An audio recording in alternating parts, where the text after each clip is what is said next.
सच है विपत्ति जब आती है कायर को ही दहलाती है। सच है विपत्ति जब आती है कायर को ही दहलाती है। सूरमा नहीं विचलित होते, क्षण एक नहीं धीरज खोते। विघ्नों को गले लगाते हैं, कांटों में राह बनाते हैं। राष्ट्रकवि रामधारी सिंह दिनकर की ये पंक्तियां हमें संकट के समय संयम और धैर्य के साथ चुनौतियों को पार करना सिखाती हैं। आदरणीय अध्यक्ष महोदय, निर्णायक मंडल और यहाँ उपस्थित सभी प्रतिभागी साथियों को मेरा अभिनंदन। मैं महिला आरक्षी सपना तोमर, केंद्रीय औद्योगिक सुरक्षा बल की तरफ से आज के विषय के पक्ष में अपने विचार व्यक्त करना चाहूंगी।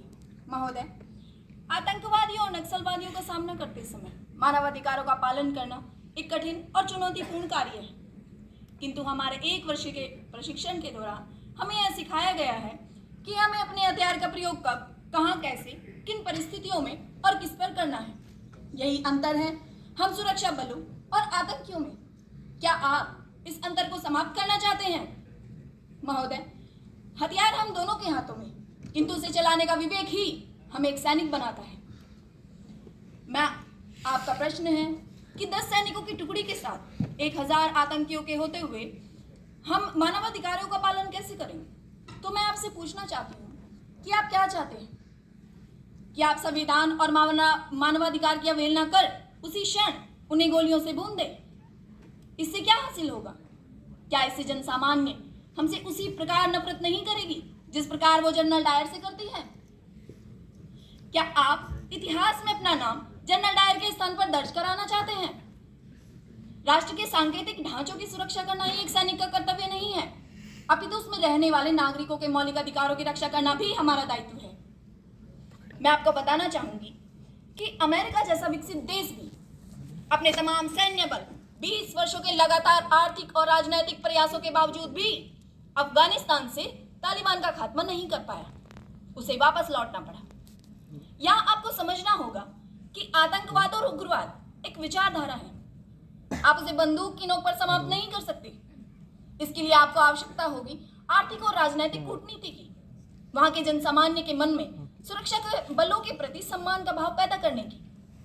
और अगर आपको मानवाधिकारों का पालन सुरक्षा बलों के हाथों की बेड़ियां लगता है, तो मैं आपको बताना चाहूंगी कि भारत के विभिन्न राज्यों में अफस्पा और डीए जैसे कानून राष्ट्रीय हित के नाम पर लागू किए गए हैं, जिनके अनुचित उपयोग को भी आप नकार नहीं सकते। महोदय, मैं आपको बताना चाहूंगी कि इसी माह 4 अक्टूबर 2023 को मद्रास हाई कोर्ट ने 31 वर्ष बाद दिए गए एक फैसले में 269 अधिकारियों को सजा सुनाई। सन 1992 में तमिलनाडु के वाची ग्राम में सुरक्षा अधिकारियों द्वारा कथित चंदन तस्करों की मौजूदगी का बहाना बनाकर छापेमारी का नाटक किया गया।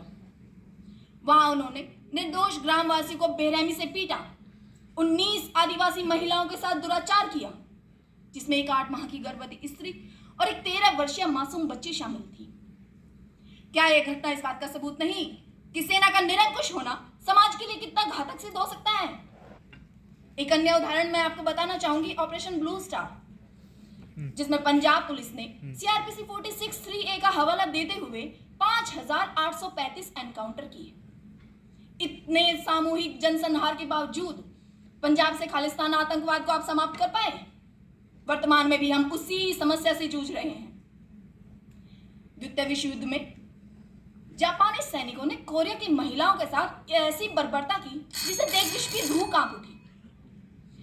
जर्मन सैनिकों ने मासूम यहूदियों को गैस चैम्बर में बंद कर मौत के घाट उतार दिया।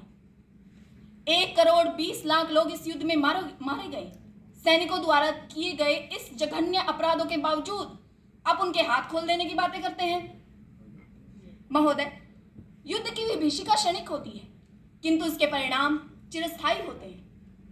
मैं आपको बताना चाहूंगी, इसी माह 7 अक्टूबर 2023 को हमास द्वारा इजराइल पर किए गए बर्बर आक्रमण और इजराइल द्वारा आत्मरक्षा की कार्रवाई में किए जा रहे विध्वंस में केवल सैनिकों और आतंकवादियों की जान नहीं जा रही, बल्कि उन मासूम बच्चों की भी जा रही है जिन्हें ना मानवाधिकार का अर्थ पता है और ना आतंकवाद का। इसीलिए अब समय आ गया है कि हम समाज के सभी वर्गों को मानवाधिकारों के प्रति जवाबदेही तय की जाए। महाभारत में भगवान श्री कृष्ण अर्जुन से कहते हैं, कुलक्षये प्रणशन्ति कुल धर्मा सनातना धर्मे नश्चे कुलम कृत्सन्न अधर्मा विभावती यत। अर्थात युद्ध में समाज और कुल का नाश होने पर सनातन परंपरा नष्ट हो जाती है तथा शेष बचा हुआ समाज अधर्म की ओर अग्रसर हो जाता है। क्या आप इसी प्रकार का समाज चाहते हैं? जय हिंद।